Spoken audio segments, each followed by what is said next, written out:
Congress party గత ఎన్నికల్లో కూడా ఆడలెక్క ఓడల మరి అన్నట్టు ఒకటే మాట, బీఆర్ఎస్ పార్టీకి మైనార్టీ చాలా దగ్గరగా ఉన్నారు, ఈ మైనార్టీని దూరం చేయాలని చెప్పి బీజేపీ బీఆర్ఎస్ ఒకటి అనే గ్లోబల్ ప్రచారం చేసి గత ఎన్నికల్లో అట్లా ఇట్లా ఓట్లు సాధించుకున్నది. తక్కువ మేడతో 1.83 ఓట్ల శాతం తీసుకొని ప్రభుత్వాన్ని ఏర్పాటు చేసిన తర్వాత ఇంకా మనసు నిండినట్టు చేస్తానన్న 6 గ్యారెంటీల హామీలు ఏది అమలు చేయకుండా, రైతులకు రుణమాఫీ చేస్తామని చెప్పి చేయకుండా, ముఖ్యంగా గత చరిత్రను తీసుకుంటే 2014లో కానీ 2018లో కానీ తెలంగాణ రాష్ట్రం సాధించుకున్న తర్వాత గౌరవ ముఖ్యమంత్రి కేసీఆర్ గారు ప్రమాణ స్వీకారం చేసినప్పుడు మరి మహమూద్ అలీ గారిని మొట్టమొదటిసారిగా రాష్ట్ర ఉప ముఖ్యమంత్రిగా, రెండవసారి 2018లో రాష్ట్ర హోంమంత్రిగా తీసుకుని ప్రమాణ స్వీకారం చేసిండు. ఆ తర్వాతనే క్యాబినెట్ విస్తరించిండు. కానీ ఈ రాష్ట్ర ముఖ్యమంత్రి రేవంత్ రెడ్డి గారు మైనార్టీ ఓటుతో గెలిచి మైనార్టీల పేరు చెప్పుకొని కనీసం క్యాబినెట్లో మైనార్టీకి చోటు కల్పించిన దరిద్రపు పరిస్థితి ఈరోజు రాష్ట్రంలో చూస్తూ ఉన్నాం.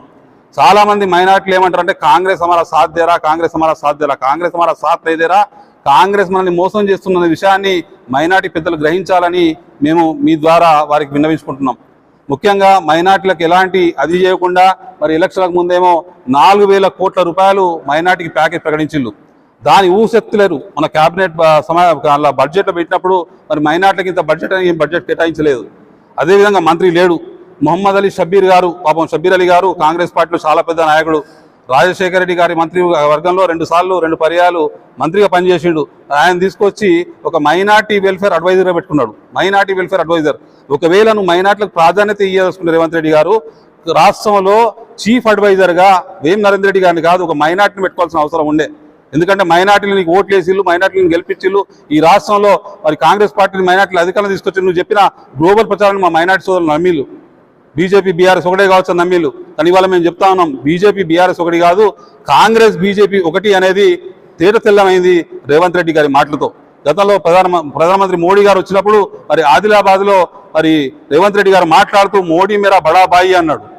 మోడీ మేరా బడాబాయి అంటే అది ఎంత ఏమని మాట్లాడుతున్నావు, నీ అసలు తలకాయ ఉందా, నీ మెదడు ఉందా అని అడుగుతున్నాం. ఎందుకంటే మరి మైనార్టీలు ఓట్లేసి నేను ప్రభుత్వాన్ని ఏర్పాటు చేస్తే మోడీ మేరా బడాబాయి అంటావు. ఇవాళ దేశం మొత్తం కూడా తెలంగాణ రోల్ మోడల్ అంటావు అంటే నువ్వు గుజరాత్ రోల్ మోడల్ చేస్తా అంటావు. గోద్రా అల్లలు చేయిస్తావా? ఇక్కడ మైనార్టీలను ఊచకొత్తు వహిస్తావా? బిల్కిస్ బాను లెక్క రేపులు చేసి చంపిస్తావా? అసలు గుజరాత్ రోల్ మోడల్ చేస్తావా అని ఏ విధంగా అన్నావు? రేవంత్ రెడ్డి గారు సమాధానం చెప్పాలి. ఆ తర్వాత మైనార్టీ ఓట్లు అడగాలి. మా మైనార్టీ సోదరులు కూడా, మా మైనార్టీ ప్రజలు కూడా ఆలోచించాలి. ఇవాళ రేవంత్ రెడ్డి ఒక ముసుగు తొడుక్కొని, ఏబీవీపీ ఆర్ఎస్ఎస్ ముసుగు తొడుక్కొని కాంగ్రెస్ పార్టీకి వచ్చి ముఖ్యమంత్రి అయ్యి ఇవాళ ఇక్కడ బీజేపీని బలోపేతం చేసే ప్రయత్నం చేస్తా ఉన్నాడు రేవంత్ రెడ్డి. ఇవాళ నీకు అధికారంలో ఉన్నావు, అధికార పార్టీగా ఉన్నది, నీకు క్యాండిడేట్లు లేరు. మా బీఆర్ఎస్లో సుశిక్షితులైన కేసీఆర్ గారి దగ్గర మంచి శిక్షణ పొందిన నాయకులను తీసుకుపోయి టికెట్లు తీసుకుంటున్నాం. శోచనీయం ఇది. ఇవాళ రంజిత్ రెడ్డి కానీ, ఇక్కడ కళ్యాణ్ కావ్య కానీ, దానం నాగేందర్ కానీ ఈ విధంగా టికెట్లు ఇస్తున్నావు. నీకు నాయకులు కూడా దిక్కులేరు. కాంగ్రెస్ పార్టీ ఇంకా మభ్యపెట్టే ప్రయత్నం ఏది చేస్తా ఉన్నదో దాన్ని తీవ్రంగా ఖండిస్తా ఉన్నాం. ఇవాళ ఇంకో గ్లోబల్ ప్రచారం చేస్తా ఉన్నారు. బీఆర్ఎస్ హాయంలో మసీదులను దహనం చేసినామని చెప్పి. మేము అడుగుతున్నాం, ఏ మసీదుని దహనం చేసినారు? స్టార్టింగ్లో 9 మసీదులు అన్నారు. బీఆర్ఎస్ పార్టీ నాయకులు అందరూ మాట్లాడితే 3 మసీదుల కాడికి వచ్చిండు. ఆ 3 మసీదులు ఎక్కడ చెప్పండి అంటే ఏఖానా మస్జిద్, ఏక్మిరా మస్జిద్ అంటారు, ఇంకోటేమో షామీర్పేట మస్జిద్ అంటారు, ఇంకోటేమో మన శంషాబాద్ మస్జిద్ అంటారు. ఈ 3 మసీదులను కూడా బీఆర్ఎస్ పార్టీ ఆధీనంలో గౌరవ కేసీఆర్ గారు ఆ రోజు ముఖ్యమంత్రిగా ఉన్నప్పుడు షామీర్పేట మసీదు కూలగొడితే ఒక బిల్డర్ కూలగొడతాడు, ప్రభుత్వం కూలగొట్టదు. ఆ బిల్డర్ను అక్కడ ఉన్న హిందూ సోదరులు, ముస్లిం సోదరులు అందరూ కూడా నిర్బంధించి, బెదిరించి, భయపెట్టించి ఆయన ద్వారానే మళ్ళీ మసీదు నిర్మాణం చేయించిండు. ఆ విధంగా కేసీఆర్ ప్రభుత్వం పనిచేసింది. ఎక్కడ కూడా మత విదేశాలు రెచ్చగొట్టే విధంగా బీఆర్ఎస్ పార్టీ ఇక్కడ పనిచేయలేదు. అదేవిధంగా నేను ఒక మాట అంటున్నా, రాజశేఖర రెడ్డి హయాంలో మరి శంషాబాద్ ఎయిర్పోర్ట్ కడతా ఉన్నప్పుడు మసీదును కూలగొట్టిల్లు. అప్పుడు మొహమ్మద్ అలీ షబ్బీర్ గారు మంత్రిగా ఉన్నారు. ఆయన ఏమన్నారు అంటే హమ్ జరూర్ మస్జిద్ కి తామీర్ ఫిర్ కరాయంగే అన్నాడు. కాకరాయ తామీర్ 2004 నుండి 2014 వరకు మీరే అధికారంలో కాంగ్రెస్ పార్టీలో ఎందుకు తామీర్ చేయించలేదు? మసీద్ ఎందుకు కట్టలేదు? కేసీఆర్ గారి మీద గ్లోబల్ ప్రచారాన్ని ఆపాలని, ఆ ప్రచారాన్ని తీవ్రంగా ఖండిస్తూ బీఆర్ఎస్ బీజేపీ ఒకటి కాదు, బీజేపీ కాంగ్రెస్ ఒకటనేది రేవంత్ రెడ్డి చెప్పకనే చెప్పిండు. ఇవాళ కూడా బీజేపీ అభ్యర్థుల గెలుపు కొరకు తీవ్రంగా ప్రయత్నం చేస్తా ఉన్నాడు. ఇవాళ దళిత బిడ్డను కేసీఆర్ గారు మరి సుధీర్ కుమార్ గారిని వరంగల్ పార్లమెంట్ అభ్యర్థిగా ప్రకటించిండు. ప్రకటించిన తర్వాత చూస్తా ఉన్నాం, ఇవాళ మాకు వరంగల్లో కడియం కావ్య పోటీలే లేదు అసలు. ఇవాళ మాకు బీఆర్ఎస్ పార్టీకి ఉన్న కాంగ్రెస్ మన బీజేపీ పార్టీకే పోటీ ఉన్నది. బీజేపీ అభ్యర్థి గెలవాలని చాలా ప్రయత్నాలు కాంగ్రెస్ వాళ్ళు చేస్తూ ఉన్నారు. బీజేపీని గెలిపించి రాష్ట్రంలో మత కలహాలు సృష్టించి హిందూ ముస్లింల మధ్య ఏదైతే ఐక్యత ఉందో, సోదరభావం ఉందో, ఆ సోదరభావాన్ని దెబ్బతీయాలని కుట్రలు జరుగుతూ ఉన్నాయి. ఇవాళ మా నాయకులు చెప్తా ఉన్నారు, మా హరీష్ రావు గారు చెప్పిళ్ళు 6 గ్యారెంటీలు లేవా అని అడిగితే ఉలుకు లేదు పలుకు లేదు. కేటీఆర్ గారు అడుగుతున్నారు 6 గ్యారెంటీలు లేవా అంటే ఉలుకు లేదు పలుకు లేదు, 5 గ్యారెంటీలు పూర్తి చేస్తామంటారు. 5 గ్యారెంటీలు ఎక్కడ చేసిలే పూర్తి అంటే ఇక గట్లనే చెప్తాం మేము, గట్లనే చెప్తాం. 5 గ్యారెంటీలు ఒక ఫ్రీ బస్సు పెట్టిళ్ళు, కొంతమందికి ఫ్రీ కరెంట్ ఎక్కడో అడపదడప ఇచ్చిళ్ళు, ఒక గ్యాస్ సిలిండర్ 500 గ్యాస్ సిలిండర్ అనేది అడపదడప ఎక్కడ ఇచ్చిళ్ళు. ఇక్కడ కూడా 6 గ్యారెంటీలను పూర్తిగా అమలు చేయలేదు. మేజర్ గ్యారెంటీస్ ఏవైతే ఉన్నాయో మేజర్ గ్యారెంటీస్ 2500 రూపాయలు మరి ప్రతి మహిళకు, ప్రతి ఆడపిల్లకు 18 సంవత్సరాలు నిండిన ఆడపిల్లకు 2500 రూపాయలు ఇస్తామని ఆ మాటను తప్పిళ్ళు. ఇవాళ ముసలి ముత్క వాళ్లకు చాలా బాధపడతా ఉన్నారు. వాళ్లకు 2000 పెన్షన్ ఇస్తే నెల్లేది 4000 ఇస్తా, ప్రభుత్వం ఏర్పడని ఇస్తా అని చెప్పిండు. కానీ మా కేసీఆర్ గారు చెప్పి ఆ రోజు మేనిఫెస్టోలో 5000 రూపాయలు పెన్షన్ ఇస్తా, కానీ ఒకేసారి ఈయను సంవత్సరానికి 500 పెంచుకుంటూ పోతా అన్నాడు. ఎందుకంటే ఈ రాష్ట్ర పరిస్థితి, ఈ రాష్ట్ర బడ్జెట్, ఈ రాష్ట్ర ఆర్థిక స్థితిగతులు గౌరవ ముఖ్యమంత్రి గారికి తెలుసు.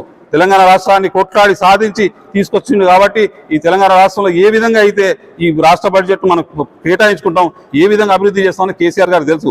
కానీ ఈ రేవంత్ రెడ్డికి పదవి ఒక్కటే కావాలి, ఆ పదవి మీదనే కూర్చోవాలని వచ్చిన హామీ ఏది తోస్తే ఆ హామీ ఇచ్చుకుంటూ పోయిండు. ఇవాళ రాష్ట్రాన్ని దివాళీ తీసే పరిస్థితి వచ్చింది.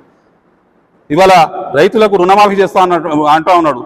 ఆగస్టు 15 లోపల రైతులకు రుణమాఫీ చేస్తానని అంటున్నాడు. దాని మీద మా హరీష్ రావు గారు గౌరవ మాజీ మంత్రి వర్యులు మరి ఒక ఛాలెంజ్ చేసిండు. నువ్వు గనక ఆగస్టు 15 వరకు రుణమాఫీ చేస్తే నా పదవికి రాజీనామా చేస్తా, నిన్ను నా ఇంటికి ఆహ్వానిస్తా, అన్నం తినిపిస్తా, రుణమాఫీ చెయ్యి, ఆ రైతులకు అండగా నిలబడు అని చెప్తే ఆయన రాజీనామా పత్రాన్ని కూడా తీసుకుపోయి అమరుల స్తూపానికి సమర్పిస్తే దాని మీద అవహేళన చేస్తా మాట్లాడుతూ అంటాడు.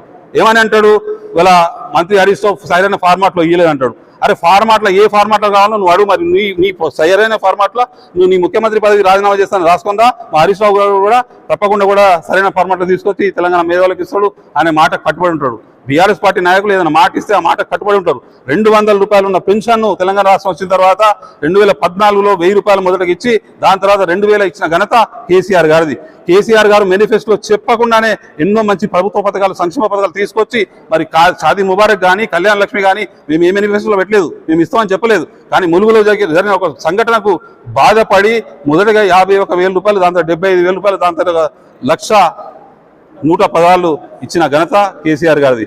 మరి అన్ని విషయాలను గుర్తుపెట్టుకొని ఈ రాష్ట్రంలో మతతత్వ పార్టీ బీజేపీ పార్టీని ఆపగలిగే శక్తి, ధైర్యం, సత్తా ఒక కేసీఆర్ గారికి ఉన్నదని మరి మైనార్టీ సోదరులు గ్రహించి వచ్చే ఎన్నికల్లో బీఆర్ఎస్ పార్టీ అభ్యర్థి డాక్టర్ ఎం సుధీర్ కుమార్ గారి కారు గుర్తు మీద ఓటేసి గెలిపించాలని మీ ద్వారా మా ప్రజలందరినీ కోరుకుంటూ ఇప్పటి కూడా మళ్ళీ మేము చెప్తున్నాం, బీజేపీ కాంగ్రెస్ ఒకటి, బీజేపీ కాంగ్రెస్ ఒకటి తప్ప బీఆర్ఎస్ బీజేపీ కాదు. బీఆర్ఎస్ ఎప్పుడు కూడా సెక్యులర్ పార్టీ. బీఆర్ఎస్ పార్టీ ఎప్పటి కూడా ప్రజలను సంక్షేమమే కోరుకుంటుంది, ప్రజల క్షేమమే కోరుకుంటుంది తప్ప మత విద్వేషాలను కోరుకోదని విన్నవించుకుంటున్నాం. గారు ముఖ్యమంత్రి ఉన్నప్పుడు ప్రతిసారి ప్రతి రంజాన్ పండుగకు ఇఫ్తార్ విందులు పెట్టి బట్టల పంపిణీ కార్యక్రమాన్ని చాలా అంగరంగ వైభవంగా చేసి కేసీఆర్ గారు. మరి ఈ ప్రభుత్వం వచ్చింది రాగానే మాకు రంజాన్ మాసం వచ్చింది.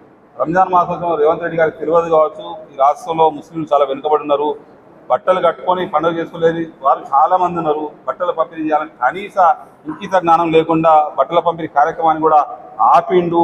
అంటే దీని అర్థం ఏంటంటే రేవంత్ రెడ్డి భావజాలం మొత్తం ఆర్ఎస్ఎస్ సంబంధించిన భావజాలంతో రేవంత్ రెడ్డి గారు పనిచేస్తూ ఉన్నారు కాబట్టి బట్టల పంపిణీ కార్యక్రమం చేపట్టలేదు.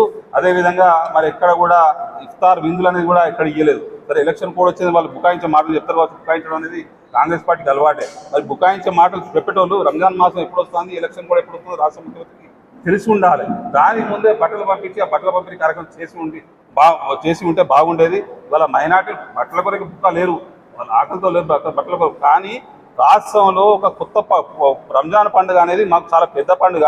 ఆ పండుగ రోజు మరి కనీసం కొత్త బట్టని ఇవ్వాలనే ఇంకిత జ్ఞానం ఆయనకు ఉండే కేసీఆర్ గారు దీన్ని గుర్తించుకొని గతంలో ఎలక్షన్స్ వచ్చినా కూడా, రంజాన్ సమయంలోనే ఎలక్షన్స్ వచ్చినా కూడా, కార్పొరేషన్ ఎలక్షన్స్ వచ్చినా కూడా ముందే బట్టల పంపిణీ కార్యక్రమాన్ని చేపట్టి రంజాన్ కన్నా ముందే సెక్యులర్ లీడర్ కేసీఆర్ లెక్క ఉంటాడు, రేవంత్ రెడ్డి లెక్క కాదు.